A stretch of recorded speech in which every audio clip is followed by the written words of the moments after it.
എല്ലാവർക്കും സ്ട്രോബെറി ചാനലിലേക്ക് സ്വാഗതം. ഞാൻ ഗീതു. ബ്രെഡ് കൊണ്ട് തയ്യാറാക്കാവുന്ന പലതരം റെസിപ്പികൾ ഞങ്ങൾ ഷെയർ ചെയ്തിട്ടുണ്ട്. ബ്രെഡ് പോക്കറ്റ് ഷവർമ, bread pudding, tres leches pudding, bread custard pudding.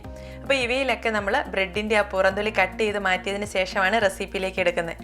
അപ്പോൾ ഈ രീതിയിൽ കളയുന്ന പുറന്തൊലി വേസ്റ്റാക്കി കളയാതെ നമുക്കതുകൊണ്ട് നല്ലൊരു സ്നാക്ക് തയ്യാറാക്കാൻ പറ്റും. വെറുതെ ഇരിക്കുമ്പോൾ കറുമുറ കുറയ്ക്കാൻ പറ്റുന്ന ബ്രെഡ് പോപ്കോൺ. അപ്പോൾ അതിൻ്റെ റെസിപ്പിയാണ് ഇന്ന് ഷെയർ ചെയ്യുന്നത്. അപ്പോൾ ഇതുകൊണ്ട് മാത്രമല്ല, ഇപ്പോൾ അഥവാ നമ്മൾ മേടിച്ച ബ്രെഡിൻ്റെ എക്സ്പയറി ഡേറ്റ് ആയെങ്കിൽ ഈ രീതിയിൽ സ്നാക്ക് തയ്യാറാക്കി വെച്ചാൽ നമുക്ക് കുറേ നാളും കൂടെ ഇത് ഉപയോഗിക്കാം.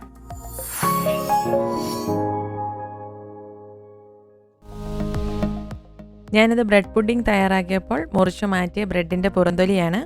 ഇത് നമുക്കൊരു കത്രിക ഉപയോഗിച്ച് ചെറിയ കഷ്ണങ്ങളായിട്ട് മുറിച്ചെടുക്കാം.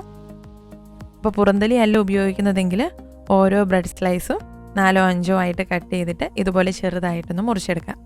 ബ്രെഡ് സ്ലൈസസ് ആണ് എടുക്കുന്നതെങ്കിൽ ഒരു 4 പീസ് ഈ രീതിയിൽ കട്ട് ചെയ്തെടുക്കാം. ഞാനിവിടെ എല്ലാ പുറന്തൊലിയും ഇതുപോലെ കട്ട് ചെയ്തെടുത്തിട്ടുണ്ട്. ഇപ്പോൾ ഈ ബ്രെഡ് നല്ല സോഫ്റ്റ് ആയിട്ടാണ് ഇരിക്കുന്നത്. നമുക്കിതൊന്ന് ക്രിസ്പി ആക്കി എടുക്കണം. അപ്പോൾ നമുക്കിതൊന്ന് റോസ്റ്റ് ചെയ്തെടുക്കാം. അപ്പോൾ ഞാനൊരു പാനിലിട്ടാണ് റോസ്റ്റ് ചെയ്തെടുക്കുന്നത്. അപ്പോൾ ലോയ്ക്കും മീഡിയത്തിനും ഇടയിലൊരു ഫ്ലെയിമിലിട്ട് ഇളക്കി കൊടുത്തുകൊണ്ട് ഇതൊന്ന് റോസ്റ്റ് ചെയ്തെടുക്കാം. ഈ രീതിയിലല്ലാതെ വളരെ എളുപ്പത്തിൽ നമുക്ക് ഈ ബ്രെഡ് ക്രിസ്പി ആക്കി എടുക്കാൻ പറ്റും. അപ്പോൾ ഒരു പ്ലേറ്റിലേക്ക് ഇത് നന്നായിട്ട് സ്പ്രെഡ് ചെയ്തിടുക. അപ്പോൾ തമ്മിൽ സ്പേസ് ഉണ്ടാവണം. ഓരോ കഷ്ണങ്ങൾ തമ്മിൽ ഒട്ടി നിൽക്കാൻ പാടില്ല. എന്നിട്ട് മൈക്രോവേവ് ഓവനിലേക്ക് വെച്ച് 1 മിനിറ്റ് ഒന്ന് ചൂടാക്കുക. അപ്പോൾ നമ്മൾ പാനിലാണ് ചെയ്യുന്നതെങ്കിൽ ഇതുപോലെ ഇളക്കുമ്പോൾ അതിൽ നിന്നും പൊടി ചാടിയിട്ട് ഇത് നമ്മൾ ഈ പാനിൽ കാണുന്നത് പോലെ ഒത്തിരി പൊടിയൊക്കെ വരും. അതേസമയം മൈക്രോവേവിലാണ് ചെയ്യുന്നതെങ്കിൽ വളരെ നീറ്റായിട്ട് ഒട്ടും പൊടിയൊന്നും വരാതെ നല്ല ക്രിസ്പി ആയിട്ട് കിട്ടും. ഈ ഒരു ബ്രെഡ് നന്നായിട്ട് ഡ്രൈ ആയി വന്നിട്ടുണ്ട്. ഇനി ഇതൊരു പ്ലേറ്റിലേക്ക് മാറ്റിയിട്ട് ബാക്കിയിരിക്കുന്ന ബ്രെഡ് കൂടി നമുക്ക് ഇതേ രീതിയിൽ റോസ്റ്റ് ചെയ്തെടുക്കാം. അങ്ങനെ മുഴുവൻ ബ്രെഡും റോസ്റ്റ് ചെയ്ത് നല്ല ക്രിസ്പി ആക്കി എടുത്തിട്ടുണ്ട്. ഇനി ക്യാരമൽ സോസ് റെഡിയാക്കാം. അതിനായി ഒരു പാനിലേക്ക് 3 ടേബിൾ സ്പൂൺ പഞ്ചസാര എടുക്കുന്നു. ഇതിന് പകരമായിട്ട് ബ്രൗൺ ഷുഗർ യൂസ് ചെയ്താൽ നമ്മുടെ പോപ്കോണിന് ഇരട്ടി ടേസ്റ്റ് ആയിരിക്കും. അപ്പം ബ്രൗൺ ഷുഗർ നിങ്ങളുടെ കയ്യിലുണ്ടെങ്കിൽ തീർച്ചയായിട്ടും അത് ഉപയോഗിക്കുക. ഇതിലേക്ക് 3 ടേബിൾ സ്പൂൺ വെള്ളം കൂടി ചേർക്കാം.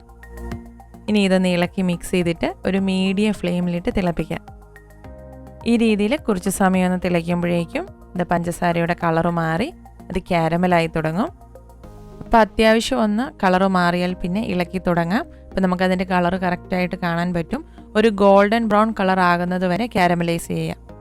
ഒത്തിരി അങ്ങ് ഡാർക്ക് ആകാൻ വേണ്ടി വെയിറ്റ് ചെയ്യരുത്. അപ്പോൾ പോപ്കോണിന് ഭയങ്കര ക്യാരമൽ ടേസ്റ്റ് ആയിരിക്കും. ഇപ്പോഴിതിലേക്ക് ബട്ടർ ചേർക്കാം. 2 ടേബിൾ സ്പൂൺ ബട്ടറാണ് ചേർക്കുന്നത്. ലോ ഫ്ലെയിമിലിട്ട് ഇളക്കി കൊടുത്തുകൊണ്ട് ബട്ടർ ഒന്ന് ഉരുക്കിയെടുക്കാം. ക്യാരമലുമായിട്ട് ബട്ടർ നന്നായിട്ടൊന്ന് യോജിക്കണം. ഇനി ഇതിലേക്ക് 2 പിഞ്ച് ഉപ്പ് ചേർക്കാം. നന്നായിട്ടൊന്ന് ഇളക്കി യോജിപ്പിക്കാം. ഇപ്പോൾ ഇതിലേക്ക് 3 ടേബിൾ സ്പൂൺ പാൽ കൂടി ചേർക്കാം. ഇനി ഇത് വീണ്ടും ഇളക്കി യോജിപ്പിക്കാം. ഞാനിവിടെ റൂം ടെമ്പറേച്ചറിലുള്ള പാലാണ് ചേർത്തിരിക്കുന്നത്. ചൂടുള്ള പാല് ചേർത്താലും കുഴപ്പമില്ല. ചിലപ്പോൾ പാൽ ഇതിലേക്ക് മിക്സ് ചെയ്യുമ്പോൾ പാലും ബട്ടറുമായിട്ട് യോജിക്കാതെ പിരിഞ്ഞതുപോലെ വരും. അത് നമ്മൾ ഫ്ലെയിം കൂട്ടിയിട്ട് ചെയ്യുമ്പോഴാണ് സാധാരണ അങ്ങനെ സംഭവിക്കാറ്. അഥവാ അങ്ങനെ സംഭവിച്ചാലും കുഴപ്പമില്ല. ഈ മിക്സ് ഒന്ന് തണുത്തതിന് ശേഷം മിക്സിയുടെ ചെറിയ ജാറിലിട്ടൊന്ന് അടിച്ചെടുത്താൽ മതി. ക്യാരമൽ സോസ് റെഡിയാവും. എൻ്റേതിപ്പോൾ ലോ ഫ്ലെയിമിൽ തന്നെയായിരുന്നു, പിരിഞ്ഞൊന്നും പോയിട്ടില്ല. ഈ രീതിയിൽ ക്യാരമൽ സോസ് ഇവിടെ റെഡിയായിട്ടുണ്ട്. ഇതിലേക്ക് നമ്മൾ റോസ്റ്റ് ചെയ്ത് വെച്ചിരിക്കുന്ന ബ്രെഡ് ഇട്ട് കൊടുക്കുക. ഈ സമയത്ത് ലോ ഫ്ലെയിമിലിടുക. അതല്ലെങ്കിൽ ഫ്ലെയിം ഓഫ് ചെയ്തിട്ട് മിക്സ് ചെയ്താലും മതി.